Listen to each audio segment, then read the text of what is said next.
Hoy saludaba a alguien ahí, un vecino de mi cuadra, y le digo, todos saben que soy pastor, entonces me saludan, hola pastor, hola pastor. Entonces le digo, felices Pascua, y a uno se me ocurrió preguntarle esas cosas. Le digo, y seguí caminando y me volví. Y le digo, Cristo vive, ¿no? Entonces me mira, ¿no? Porque claro, uno saluda felices Pascua por respeto y por tradición. Pero ese me volvió el Espíritu Santo y le digo, Cristo vive, ¿no? Entonces me dice, sí. Entonces le digo, ¿dónde? ¿A dónde vive? Y entonces dice, ¿en el paraíso? Me dijo. ¿No? Se quedó, ¿no? ¿En el paraíso? Digo, sí, está entronado con el Señor. ¿Pero ¿sabe dónde quiere vivir Cristo? No, me dice todo asustado. En tu corazón. Ahí quiere vivir el Señor. En tu corazón. Y me dice el vecino, sí, claro. ¿Y sabes cómo hacerlo? No. Y entonces le digo, simplemente invítalo. Invítalo a vivir a tu corazón. Si vos crees que Cristo vive, que es un Dios vivo, Él dice que habita en los corazones de los que creen y lo confiesan con su boca. Así que invítalo con tu propia boca, invítalo a vivir en tu corazón. ¿Y Cristo viene a vivir en mi corazón? Claro, no se queda ahí en el paraíso, ni en una cruz, sino que lo vas a poder disfrutar en tu vida, todos los días de tu vida. Entonces, ¿cuánta religiosidad, tradicionalismo que hay en estas fechas, ¿no? Hay mucha tradición, muchas cosas que uno sabe por inercia nomás, ¿no? Bueno, celebramos Pascuas y sabemos que para nosotros Cristo vive. Y Cristo no vive en el paraíso, sino que Cristo vive en nuestro corazón. Que Él día a día nosotros lo hacemos vivir con acción de gracias. Disfrutamos a Cristo con acción de gracias. Y disfrutamos a Cristo, como te decía, con las obras, tal cual como Él lo hizo. Él pasó en esta vida, pasó por las calles y hacía las obras del reino. El reino de los cielos se manifestaba a través de Cristo en las calles. Entonces ya no era el Cristo del paraíso, ya no era el Cristo del cielo. Era el Cristo de las calles. Era el Cristo que se manifestaba con poder allí donde Él pasaba. Y hoy nosotros, en esta era, tenemos el poder de Cristo en nuestro corazón. ¿Cuántos tienen el poder de Cristo? Y también andamos y caminamos y andamos por las calles. Y andamos caminando por diferentes lugares. Y el poder de Cristo debe manifestarse tal cual como se manifestaba en aquellos tiempos, cuando Él pasó por las calles de esta tierra. Dice esta semana en los encuentros caseros, veíamos la manifestación de ese poder en los textos de Marcos. Vamos a tocar ese texto, Marcos 1, versos 32 y 34. Y también vamos a leer Lucas 4, 40-41. Marcos dice, cuando llegó la noche, Jesús caminando por esta tierra, cuando llegó la noche, luego que el sol se puso, le trajeron todos los que tenían enfermedades y a los endemoniados. Y toda la ciudad se agolpó a la puerta y sanó a muchos que estaban enfermos de diversas enfermedades. Y echó fuera muchos demonios. Y no dejaba hablar a los demonios porque le conocían. Y Lucas relata esto mismo que relata Marcos, allí en Lucas 4, verso 40-41. Todos los que tenían enfermos de diversas enfermedades los traían a Él. Y Él, poniendo las manos sobre cada uno de ellos los sanaba. Y también salían los demonios de muchos, dando voces, diciendo: tú eres el Hijo de Dios. Una tarde en las calles de Galilea, un atardecer, cuando se puso la noche, el Señor paseaba por esas calles de Galilea no como un turista, sino como aquel que hacía milagros, que sanaba enfermos, que echaba fuera demonios. Todo el día Él pasaba por las calles y tenía esa labor. Aún cuando ya se ponía la noche, que uno dice, bueno, uno que está acostumbrado, ¿no?, al trabajo, dice, bueno, se pone la noche, ya es cuestión que me voy a descansar. Me voy a dormir, me voy a descansar, porque mañana será un largo día. Pero para Jesús no era así. Jesús seguía sanando aún cuando se ponía la noche. Porque dice que donde Él estaba, ahí en las calles de Galilea, le traían los enfermos y le traían las personas con problemas espirituales. Y Él seguía obrando allí de día y de noche también. El Señor físicamente en el cuerpo humano terminaba agotado, terminaba cansadísimo, porque todo el día era estar ministrando. Y esto me hace reflexionar a mí en estos días y en estos tiempos de Pascuas, de qué hacemos nosotros como iglesia. ¿Estamos imitando a Cristo? ¿Imitamos a Cristo o simplemente tenemos tantas ocupaciones, tantas obligaciones, que nos olvidamos de manifestar el reino de los cielos aquí en la tierra? Porque cada uno de nosotros somos los que manifestamos el reino de los cielos en la tierra. ¿Cómo lo manifestamos? Haciendo las obras de Cristo. Una de las obras que Él hacía, imponía las manos.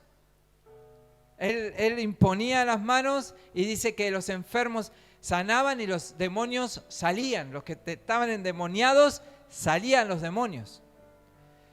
Y fíjense que dice que se agolpaban la gente. Dice que los dos evangelistas, dice tanto Marcos como Lucas, que eran muchos. Cuando dicen que eran muchos, eran multitudes. Era uno atrás de otro. A veces nosotros tenemos ministración, imposición de manos aquí en la iglesia. Pero imagínense grandes multitudes. El Señor ministraba a todos los que venían. ¿Cómo hacía? Imponía las manos. Simplemente tocaría a uno, estaba enfermo, era sanado. Ponía la mano el otro y era liberado. Ponía la mano en otro y era liberado. Venía otro y también era liberado. Le traían uno y le ponían adelante y era liberado. Y así el Señor iba paseándose por todas las calles de Galilea, imponiendo manos, sanando enfermos y liberando a endemoniados. El toque especial. Y todos esperaban ese toque especial. Todos querían que Jesús los toque con sus manos. Y yo me pregunto hoy, ¿quiénes son las manos de Jesús? ¿Quiénes son las manos de Jesús? El pastor, porque tiene autoridad delegada, es el que impone manos. Ayer el sábado en el evangelismo, los jóvenes simplemente daban un abrazo. Esa excusa para mostrar el amor de Dios a otros, ¿no? Y ahí en las esquinas, algunos jóvenes se ponían, estaba Eli, estuvo Fabri un momento, ¿no? Y ahí estaban con sus manos extendidas, simplemente esperando que alguien se acerque para recibir un abrazo. Y la gente se acercaba. Y a mí lo que me llamaba la atención de esos abrazos era que la gente abrazaba fuerte. ¿No? No, Eli, se sentía el abrazo, la gente estaba necesitada de ese abrazo. Y te vuelvo a preguntar, ¿quiénes son las manos de Jesús hoy en este siglo XXI? ¿Quiénes son? ¿Qué estás haciendo con tus manos? ¿Qué estás haciendo con tus abrazos que tal vez necesita alguien, necesita otro? Y vos me decís, bueno, yo a mi familia, a mis seres queridos, a mis hermanos, a mi mamá, a mi papá, abrazo. Pero no se trata de eso. Jesús no abrazaba solo a los discípulos, a sus hermanos y a su mamá y a su papá. Dice que muchos venían a su presencia y Él usaba sus manos para liberar y para sanar. Mi hermano, Dios te dio manos para sanar, para liberar, para abrazar, para demostrar amor en estos tiempos y siempre. Por eso pregunto, ¿qué estamos haciendo? ¿Aplaudimos mosquitos con nuestras manos nada más en estos tiempos? ¿No? ¿Estamos todo el día aplaudiendo mosquitos? ¿O estamos usando nuestras manos realmente para lo que Dios quiere que usemos? Una caricia, un abrazo. No te digo que vayas a imponer manos y digas, bueno, a ver, demonios, vengan a mí. Matador de demonios, le dijeron a Agustín una vez. Un profeta le dijo así, vos vas a ser matador de demonios. ¡Wow! Pero bueno, al margen de eso. ¿Qué estamos haciendo? ¿Estamos haciendo lo que Jesús nos dijo que hagamos? Miren, no lo digo yo, no digo que bueno, tenemos que hacer las obras de Jesús, sino que la iglesia primitiva nos muestra la forma de ser iglesia. Pedro, Juan, lea después en casa Hechos 6, ahí Pedro, Juan. Dice que hacían lo mismo que hacía Jesús. Imponían manos, sanaban enfermos y echaban fuera demonios. Pedro y Juan en Hechos 6. Pablo en Hechos 8 también lo hacía. Imponían manos con autoridad, sanaban enfermos y echaban fuera demonios. Entonces, la imposición de manos no es una ocurrencia mía o una ocurrencia que se le ocurrió a alguien, a algún pastor o algo. La imposición de manos es bíblica. Es bíblica. Y la iglesia es la encargada de esta imposición de manos. Para la iglesia primitiva, era algo completamente natural imponer manos. ¿Por qué a nosotros nos cuesta tanto? Tal vez porque algunos hicieron de esto algo como un show en algún momento. Pedimos perdón si fue eso así. Si se hizo de la imposición de manos un show. Y pedimos perdón también por aquellos que dijeron no hay que hacerlo. Porque vemos que están faltando a lo que la Biblia dice. La Biblia dice que hay que hacerlo. Hebreos 6, 1 al 2. Hebreos 6, versículo 1 y 2. Así que sigamos adelante hasta llegar a ser adultos, dejando a un lado las primeras enseñanzas acerca de Cristo. Diga conmigo, primeras enseñanzas. No volvamos otra vez a las cosas básicas. Dígame conmigo, cosas básicas. Como la conversión, el abandono de las obras que llevan a la muerte, cosas básicas del cristianismo. O como la fe en Dios, las enseñanzas sobre el bautismo, cosas básicas. Todo cristiano debe saber esto básico. ¿Sí? Es básico. Así lo dice la Biblia. las enseñanzas sobre el bautismo y ahí viene el imponer las manos a los creyentes. El imponer las manos debe ser algo básico. Debe ser algo básico. No debe ser algo que uno deba ni asustarse ni decir, uy, ¿cómo puede ser? O quiénes solamente lo pueden hacer los ministros, los pastores. Debe ser algo básico, imponer las manos. Así como es básico el bautismo, así como es básico las enseñanzas, así como es básica la conversión, debe ser algo básico.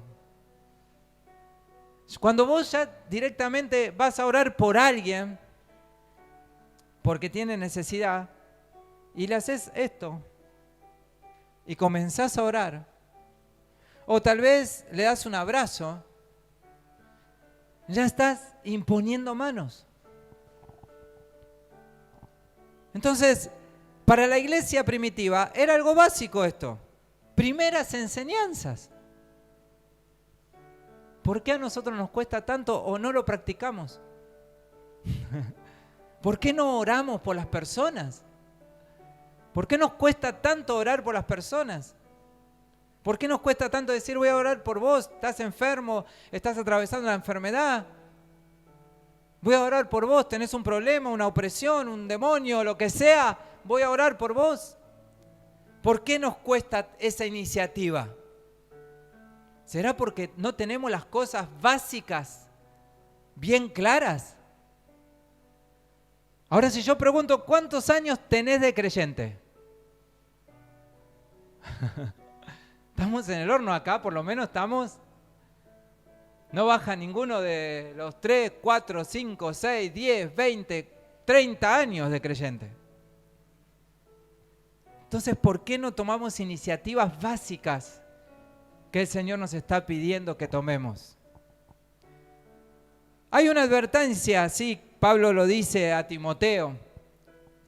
Pablo le dice una advertencia ahí en Timoteo, 1 Timoteo 5:22. No impongan las manos a nadie sin haberlo pensado bien, para no hacerte cómplice de los pecados de otro. Consérvate limpio de todo mal. ¿Qué quiere decir esto? ¿Qué le advierte aquí Pablo a Timoteo? Cuando se ordenaban líderes y se ordenaban ministros y hasta el día de hoy, se hacen también imposiciones de mano. Yo cuando fui ordenado pastor, impusieron las manos sobre mí para la ordenación. Entonces Pablo le está advirtiendo a Timoteo, cuidado con los que estamos ordenando, con los ministros, los líderes que estamos ordenando, porque no todos son lo que parecen. Esa es la advertencia. Porque muchos han tomado esta advertencia como decir, bueno, no, yo no voy a poner mano por las dudas. ¿No?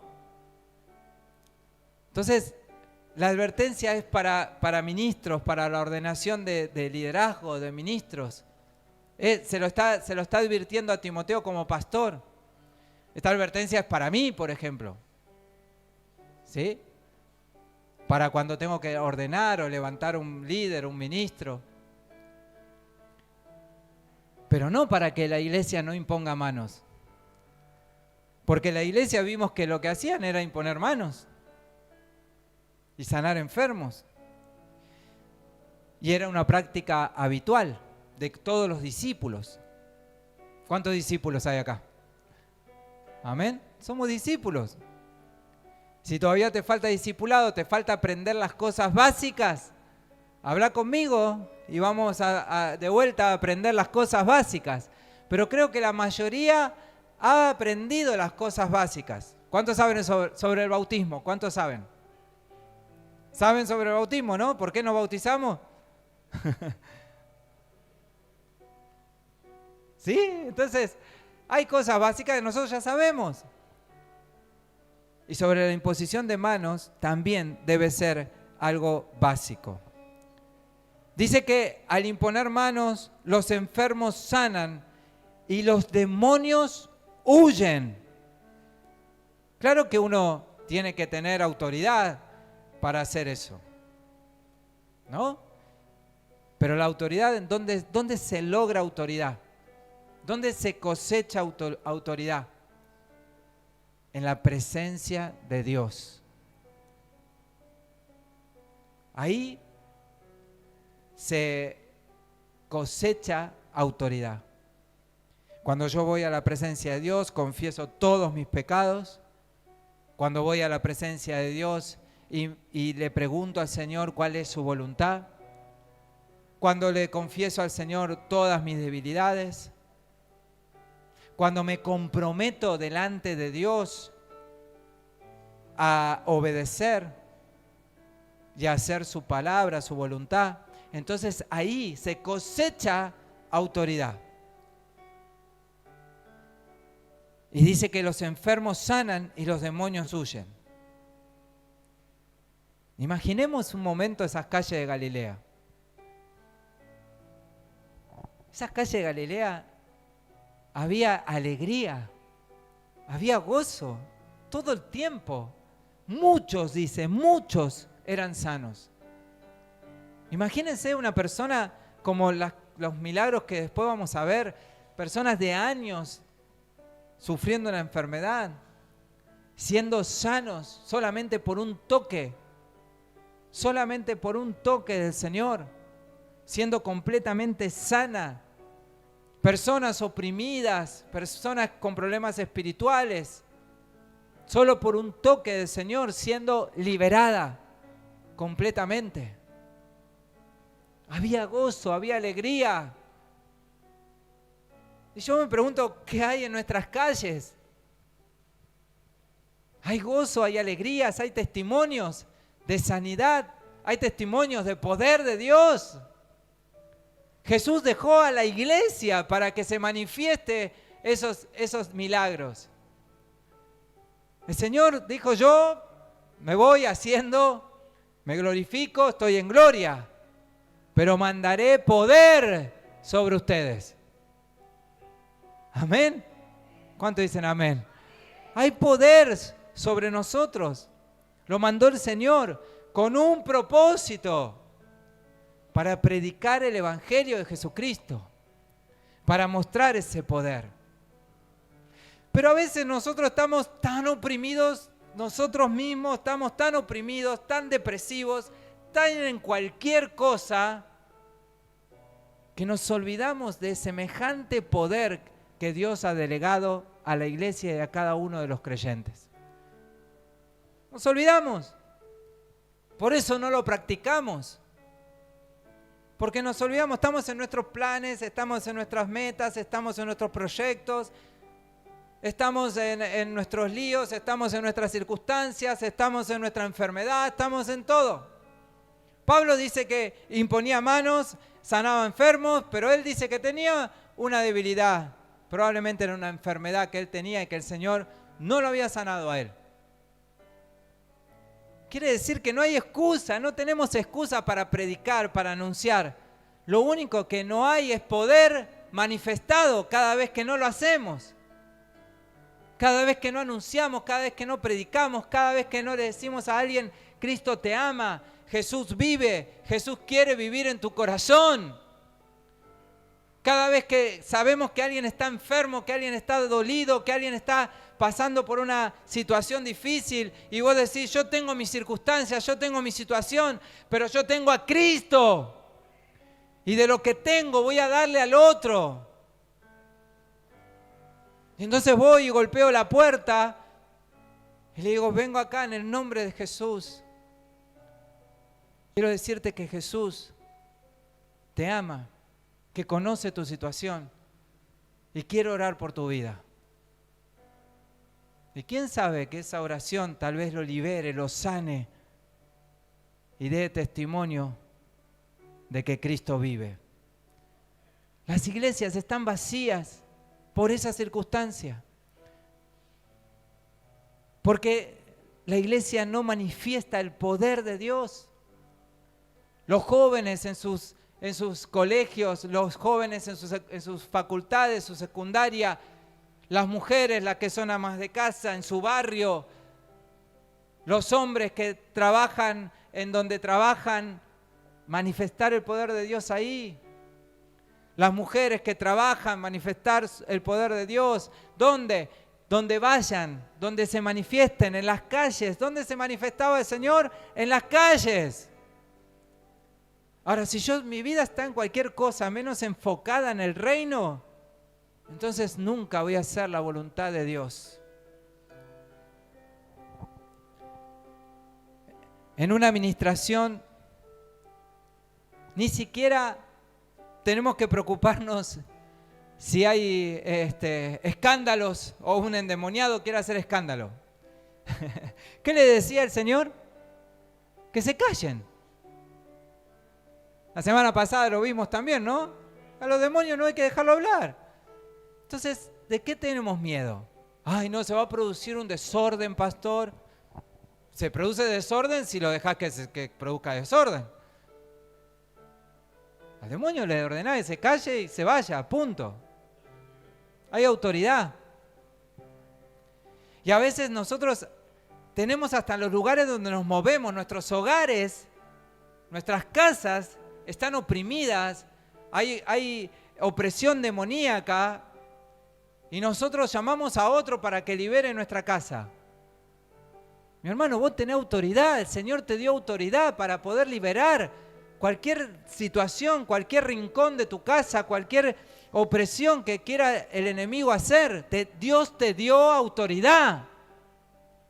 Comenzá a ejercerla.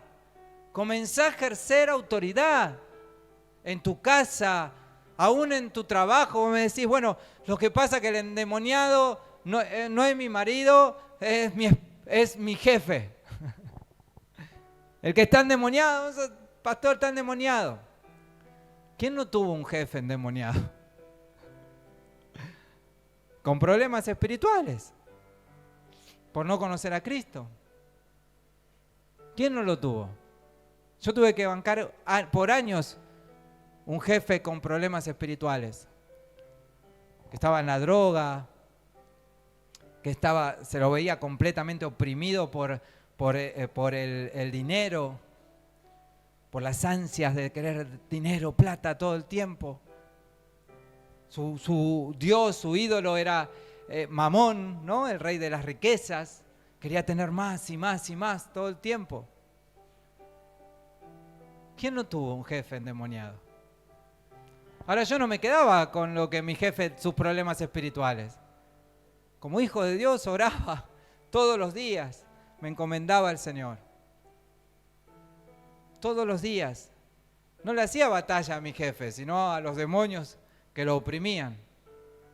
Y que a través de él oprimía a todo el equipo de trabajo. Pero cuando oraba con autoridad, ese demonio huía. Como el rey David ministraba a Saúl y el demonio huía cuando lo ministraba. Amén. Y él sabía que podía ser libre, aceptando a Cristo en su corazón. Él sabía que podía ser libre, pero se le resistía a Cristo. Pero uno con autoridad no dejaba que ese demonio se manifieste. Entonces no tengamos miedo de que uy, si se manifiesta, ¿qué hago? Hablale con autoridad. Callalo con autoridad. Callalo en oración. Y si es muy pesado, dice que hay géneros que se los ministra con ayuno y oración. Pero ¿estás ayunando? ¿Ayunás? ¿Tenés esa disciplina de ayunar o no? Nunca practicás el ayuno. Al menos me imagino que debemos practicar la oración. Involucrarse en el reino de los cielos nos va a hacer ver a un Jesús no de hace 2000 años atrás, sino un Jesús vivo hoy en día. ¿Cuántos dicen amén?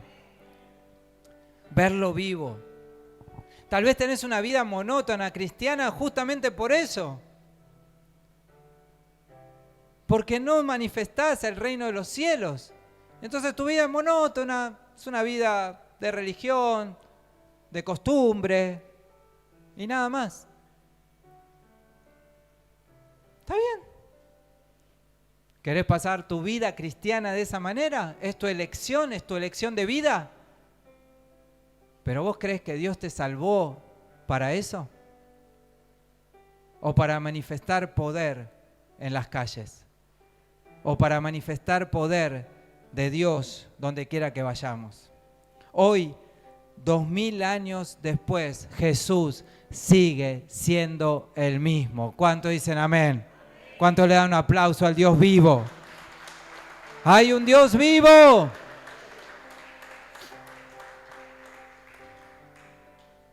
Vamos a adorar a Cristo. Te voy a invitar a ponerte de pie.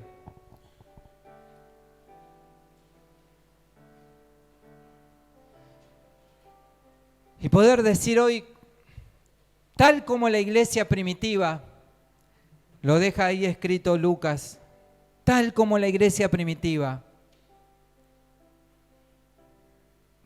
decirle al Señor, Señor,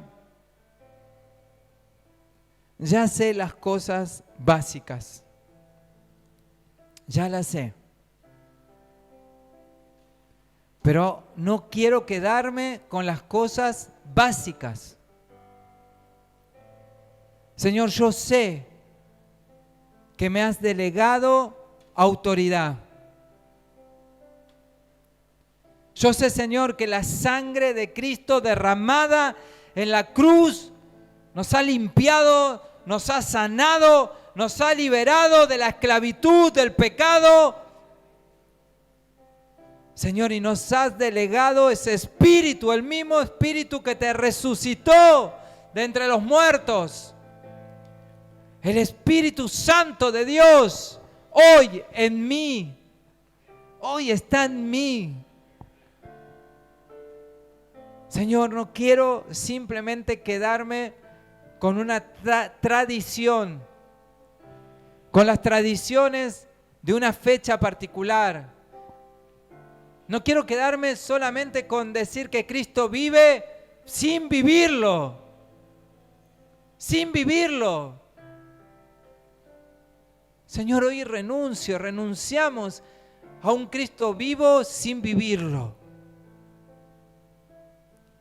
Señor, si vos demostraste tu poder como hombre, paseando por las calles de Galilea, sanando a muchos enfermos,